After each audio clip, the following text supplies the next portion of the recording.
اب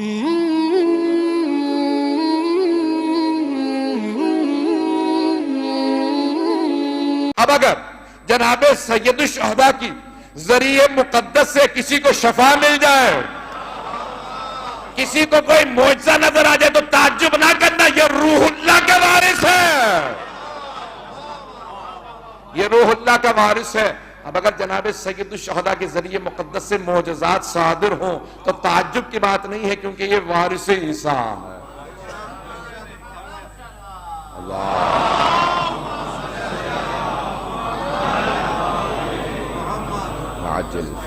عزیزان گرامی، کہ جناب سید الشہداء کون ہیں؟ آئیں ذرا بس ایک اور جملے کو پیش کر دوں آج، کہ میں آج پیش کرنا چاہ رہا ہوں تیزی سے۔ السلام علیکہ وارثہ محمد حبیب اللہ۔ اب میں تفصیل میں نہیں جا سکتا، رسول خدا کی ذات پہ باوضع بلند صلوات۔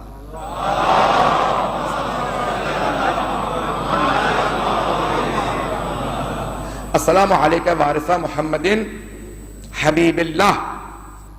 جب زیارت وارثہ میں امام نے سلام کیا تو کہا کہ جب رسول خدا کا نام لیا تو اس کی فوراً بات کہا کہ ان کے وارث ہیں آپ، محمد مصطفیٰ صلی اللہ علیہ وسلم کے وارث ہیں، سلام و آپ پر ہے حسین جو محمد کے وارث ہیں صلی اللہ علیہ وسلم کے، لیکن کس چیز میں؟ ان کے حبیب اللہ ہونے میں۔ کچھ لوگ پہنچ گئے، ان کے حبیب اللہ ہونے میں ان کے وارث۔ اے حسین آپ پہ سلام ہو، آپ حبیب اللہ کے وارث ہیں۔ حبیب کا مطلب بھی دوست ہے، بلکہ محبوب کے معنی میں ہے، توجہ چاہوں گا سارے مجمع کی۔ حبیب دوست، خلیل بھی دوست، لیکن ایک فرق ہے، خلیل اس دوست کو کہتے ہیں جو دوست سے زیادہ محبت کرے، اور حبیب اس دوست کو کہتے ہیں جس سے دوست زیادہ محبت کرے۔ اللہ جناب رسول خدا سے زیادہ محبت کرتا ہے جناب ابراہیم کی نسبت، اس لیے حبیب خدا ہے۔ اب یہ حدیث رسول خدا سمجھ میں آتی ہے جو تمام مسلمانوں نے اپنی کتابوں میں لکھی، شیعہ سنی سب مسلمانوں نے لکھی، کہ پیغمبر اسلام نے جب پہلی مرتبہ آغوش میں لیا سید الشہداء کو تو صحابہ کے سامنے مخاطب ہو کے کہا، ہاتھوں پہ اٹھا کے امام حسین کو، اللہم انی احب حسین فاحب من احب حسین، پروردگارہ میں حسین سے محبت کرتا ہوں، تو اس سے محبت کر جو حسین سے محبت کرے۔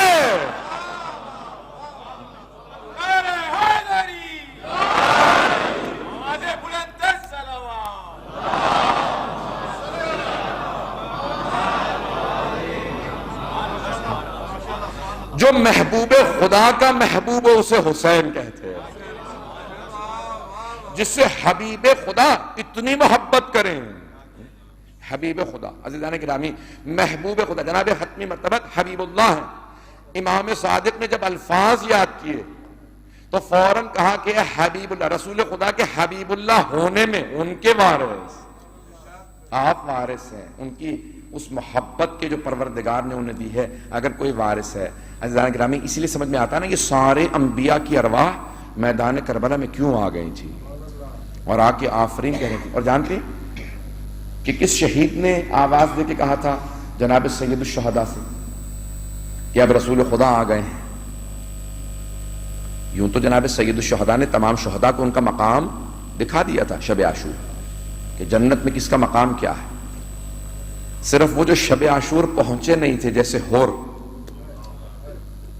تو باقی اصحاب نے ہور کا مقام دیکھا تھا، لیکن ابھی ہور نے نہیں دیکھا تھا کہ میرا مقام کہاں ہے، کیونکہ وہ اس طرف تھے، وہ آدھی رات کے بعد آئے، اگر میں بات کو پہنچا پا رہا ہوں۔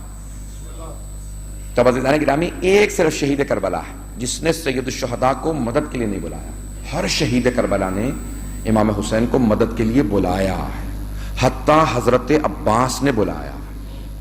لیکن ایک شہید کربلا ہے جس نے کہا کہ مدد کے لیے مت آئیے گا، کون ہے؟ جناب علی اکبر۔ میں مسائل پہ نہیں آیا ہوں لیکن جملے کو پیش کر کے جاؤں گا آگے، اب سب سنیں گے، میں جانتا ہوں آنکھوں میں آنسو آ جائیں گے۔ صرف ایک شہید کربلا ہے جنہوں نے کہا کہ بابا مت آئیے گا میری مدد کے لیے، کیوں؟ جانتے تھے بوڑھے باپ جوان بیٹے کا معاملہ ہے۔ جناب علی اکبر جانتے تھے کہ میرے باپ کو میری شہادت کا صدمہ بہت زیادہ ہے، ہر انسان کو احساس ہو جاتا ہے کہ کس کی مجھ سے کتنی محبت ہے۔